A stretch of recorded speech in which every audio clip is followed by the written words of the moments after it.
మనలో చాలామంది ప్రభువుని ప్రేమిస్తున్న వారుగా ఉంటున్నారు.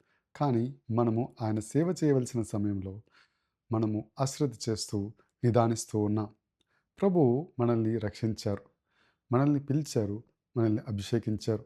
కానీ మనము సౌకర్యంలోను, మన దినచర్యలోను నిమగ్నమైపోయి ప్రభు యొక్క సేవను అశ్రద్ధ చేస్తూ ఉన్నాం. పౌలు గారు అంటున్నారు, నేను నా గురి యొద్దకు పరిగెడుతును అని. హీబ్రీయులు అంటున్నారు, నా ముందున్న పంద్యాన్ని నేను పరిగెడతాను అని. ఆగిపోతాను, నడుస్తాను అనట్లేదండి. పరిగెడతాను అంటున్నారు.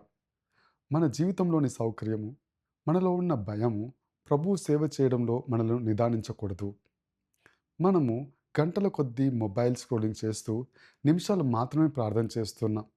మనలో కొందరైతే దేవుడి సేవ చేయమని అడిగినప్పుడు, నేను రేపు చేస్తాను, నేను రేపు అతన్ని మన్నిస్తాను అంటూ సంవత్సరాలు గడిచిపోయినా ఎక్కడి వారు అక్కడే ఉంటూ ఉన్నారు. ప్రభువు ఈ లోకంలో ఉన్నప్పుడు ఆయన గురి యొద్దకు పరిగెత్తారు.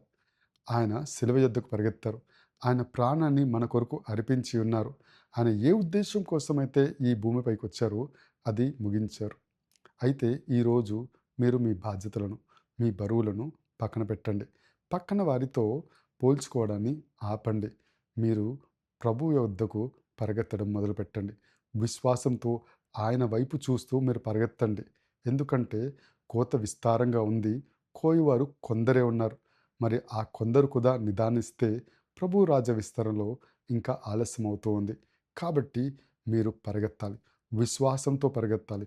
ప్రభు సేవ కోసము, ప్రభు రాజ్య విస్తరణ కోసము మీరు పరిగెత్తాలి.